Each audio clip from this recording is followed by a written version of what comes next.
Welcome to our Elul liturgical reflections for today.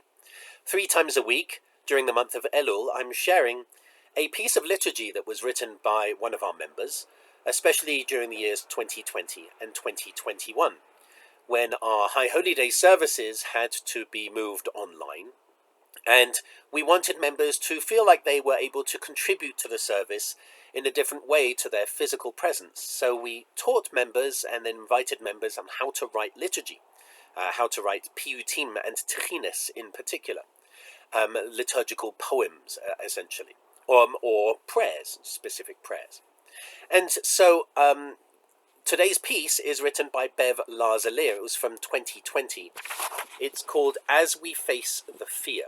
And Bev wrote this piece specifically to be used just before the Yizkor service, just before the memorial service on Yom Kippur. She writes, As we face the fear and anxiety, uncertainty, disappointment, and loss, let us be gentle, show compassion for others, and also for ourselves, as we bump into the realization of our mortality. So short but really powerful piece, really powerful, especially when written deliberately for just before the Yizkor service. Bev mentions that this phrase, the realization of, as we bump into the realization of our mortality, she recognizes that comes from Reverend Dr. Martha S. Jacoby, and that's a really interesting thing to bring into our prayers. So Bev writes this as her commentary on this piece, as she reflects on it from 3 years ago. She writes, this liturgical contribution for Yom Kippur 3 years ago is definitely responding to the trials and tribulations that I, or collectively we, experienced during the previous 6 months of COVID restrictions. We were caught up in a communal time of isolation. How contradictory is that? Normal, or we might perhaps say ordinary time, had suddenly, without warning or foresight, been turned upside down inside and around. Now it was abnormal time, extraordinary time. Few of us had ever experienced such a sudden change in our everyday routines. Travel restrictions, mask-wearing mandates, business shutdowns, not to mention our homebound status, containing us and keeping us from being with others outside our immediate household residence and self-created pods of a few individuals who we would associate with face to face.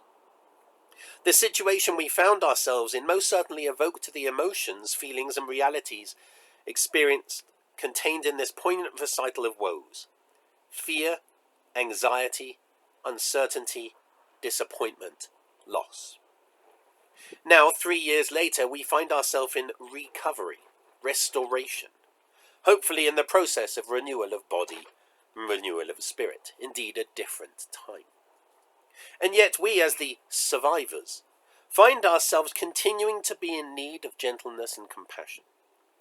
We so need to regard ourselves and all others, especially the other, in tenderness, appreciation, caring, encompassing unconditional, inclusive love.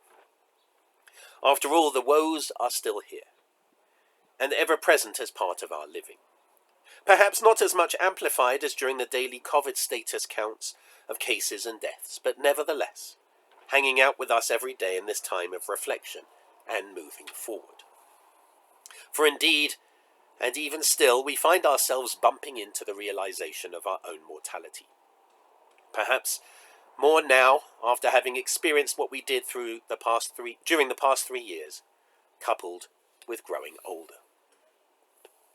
I'm very moved, as always, I'm very moved by this commentary and by this piece.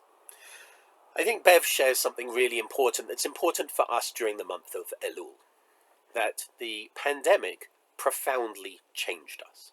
It profoundly changed us on an individual level, and it profoundly changed us as a community. We are different. We suddenly were confronted with the bareness of our souls, with our lives being stripped down to almost nothing, to feeding, sleeping, minimal contact. It was an extremely difficult time. The trauma from that time still continues. I have no doubt about that. We're still very much fragile, precious, delicate. And I think that's really important for this month of Elul, because we need to, during the month of Elul, we need to reflect on where we have gone wrong, on the mistakes that we have made. But we also need to give ourselves a little bit of a break. We also need to understand that the last few years have been deeply traumatic for most, if not all of us. Yes, we may be coming out of COVID, we may be together in services, we may be celebrating life cycle rituals together, hundreds of us in the sanctuary together. That's true. But still, what we carry with us from that time still affects us. It makes us respond to things differently. And Bev's passage, I think, is really important, because the High Holy Days are seen as a time of judgment. And I think it's really important for us to not overjudge ourselves. Of course, teshuvah, repentance, return, only happens when we judge ourselves, but we mustn't judge ourselves too harshly. We ask God for judgment that helps us to grow. And that's really what we're looking for now during the month of Elul, judgment that helps us to grow. We ask God not to judge us too harshly. So I really like this idea that Bev's written, let us be gentle, show compassion for others, and also for ourselves. Because when we, during our High Holy Day liturgy, we ask God to show us compassion. But is it possible for God to show us compassion if we can't show ourselves compassion? So therefore, we have to be compassionate to ourselves. We have to be gentle to others in particular. Teshuvah is not just addressing the mistakes that we've made, but taking the mistakes that others have made, and if they apologize for them, being able to let them go. And part of doing that is being gentle to them and saying, yes, this was a really difficult time. Of course, that doesn't excuse all behavior. Of course it doesn't. But we need to allow ourselves to be gentle. We need to allow ourselves to be compassionate so that God too may be compassionate. Talmud specifically says, those who show compassion to others, God shows compassion to them.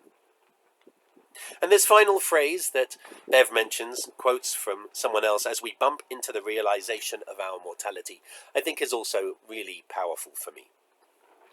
In the funeral liturgy, I use the book that comes from the UK. I find it an extremely powerful funeral liturgy. And there is a line that says, if only people understood this as they face their end, when we die, we take nothing away with us. That is bumping into the realization of our own mortality. The High Holy Days take us through a journey of almost death, but not. We talk about the book of life. We hope to be sealed in the book of life because we realize how fragile our lives are. And similarly, as we get through Yom Kippur, we don't eat, we don't drink, we get close to non-life. So the High Holy Days are a time for us to appreciate what is life and what is not life. What is valuable in our life? And what can we let go of? What is the trauma that we need to shed so that we may be compassionate towards others? But particularly, this line, let us be gentle, show compassion for others, and also for ourselves. Teshuvah can be very painful. It can be very difficult. So this is an opportunity for us to say, I know I can do better. I'm not going to beat myself up over this. I'm not going to berate myself over this. This year, I intend to do better. That, I think, is a really important message of Teshuvah. The blessing before the shofar, lishmoa kol shofar, thanks God who commands us to hear the sound of the shofar. Baruch atah Adonai, Eloheinu melech haolam, asher kedeshanu b'mitzvotav v'tzivanu lishmoa kol shofar.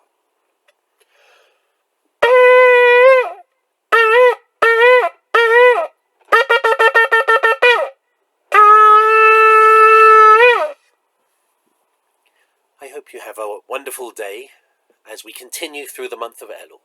And I hope that you can use this passage to see particularly how this process of Elul, this process of Teshuvah, can help you be more gentle, particularly to yourself. Well, I'll see you again on Friday.